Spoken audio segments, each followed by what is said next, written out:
zvakare vana vaMwari kuchirongwa chedu chamazuva ose kunai pastor. Pachirongwa patikupedza kubatsirana kupindura mibvunzo yatogona kunge tina inopinduruka neumbono mukati mebhaibheri. Tokutendai vari kutumira mibvunzo, rambai muchitumira. Vatanga kutibata nhasi munotumira panhamba dzinoti 0772918335.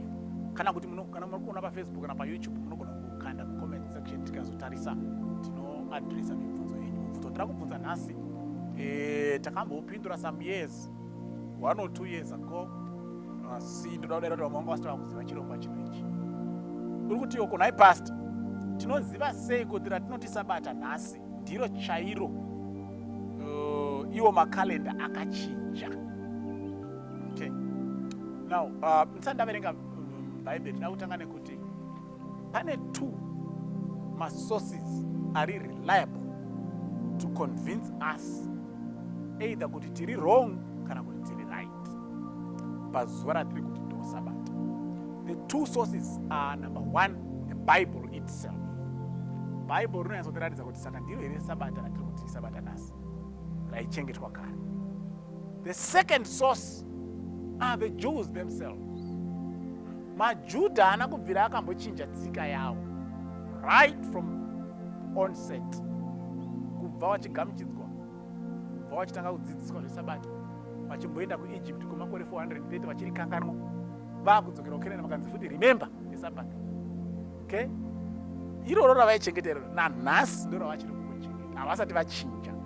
So ukaona kuti zvebhaibheri zvinondinetsa kuti ndimboronda mavhesi acho, unongona kubvunza muJew, nhai sabata chairo raichengetwa naMozisi nderipi? They will tell you kuti ndeiri. Mavhiki aya mazuva 7 aya iri ndo sabata. Hatinobvira tamborichinja madzibaba edu, ndiro akangotisiyira asiyirwa nemadzibaba avo, asiyirwa nemadzibaba avo, asiyirwa nemadzibaba avo, down the lineage. Saka regai ndingotaura zvishoma about the calendars, then ndobva ndaverenga mavhesi anoprova, anotibatsira kuti tizive kuti which one is the Sabbath day. Calendar rekutanga rinonzi the first calendar, rinonzi the Sumerian calendar. Raishandisa rinoti vaitarisa mafambiro emwedzi to come up with a month. Saka rinonzi a lunar calendar.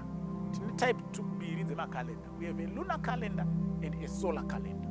A lunar calendar, they just look at the movements of the moon and they determine the days and the dates. Solar calendar, they also look at the movement of the earth around the sun and they determine the days and the dates. Izvozvo zviri very correct. Hapana chitombori wrong, because Mwari paakasika nyika pana Genesis chapter 1 verse 14, then God said, let there be lights in the firmament of the heavens to divide the day from the night, and let them be for signs and seasons and for days and years. Saka kushandisa zuva kana mwedzi kuverenga mazuva kunondori biblical. So the Sumerians, whether vaitenda muna Mwari kana vaisatenda, I am not sure, but zvavaitoita zvekushandisa kufamba kwemwedzi kuti vatitemene kuti nguva yafamba sei, zvazvitori correct and very biblical. Because after that kwakazouya ma-Egyptians, they developed that.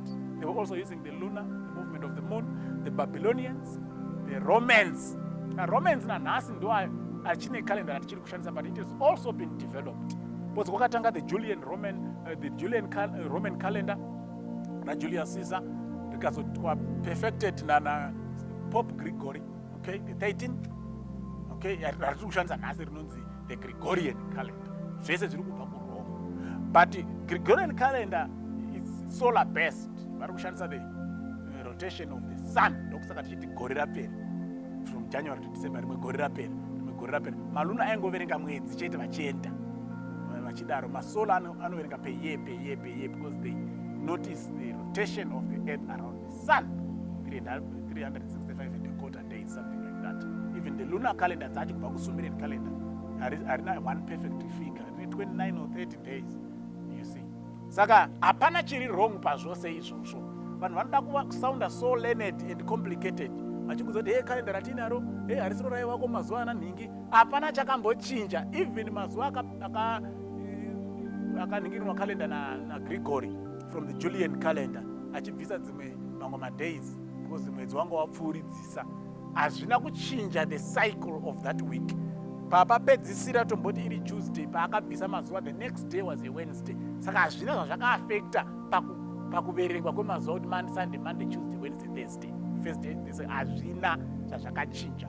So handinoda kusaunda kuconfuse ini zvese izvozvo. pandirongoti mungozive kuti makalenda ese atoriko ari very correct because anoshandisa kufamba kwezuva kana kufamba kwemwedzi, which is exactly what God said in Genesis chapter 1. Ndiri kuisa zuva nemwedzi kuti zvishandiswe kuverengwa mazuva, kuverenga mwedzi, kuverenga makore. Saka zviri andori correct. Dai kuri kunzi kuna vanhu vakagadzira rawo kalenda rinoshandisawo zvimwe zvinhu kuverenga mazuva, tingaita kuti ratiridi.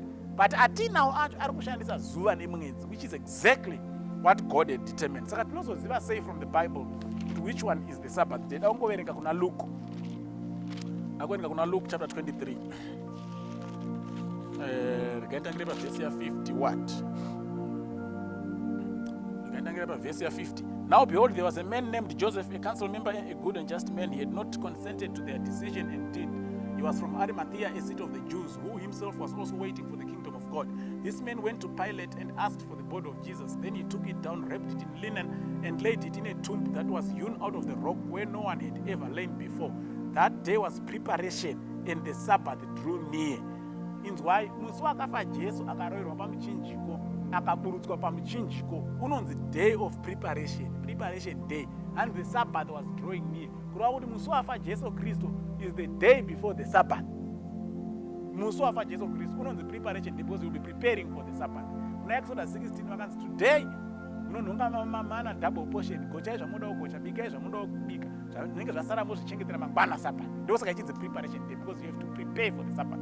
Saka musi wafa Jesu Kristu unonzi preparation day. Ndo uri mumashure mezuva rinonzi Sabbath day. That day was the preparation and the Sabbath drew near. And the women who had come with him from Galilee followed after, and they observed the tomb and how his body was laid. Then they returned and prepared spices and fragrant oils, and they rested on the Sabbath according to the commandment.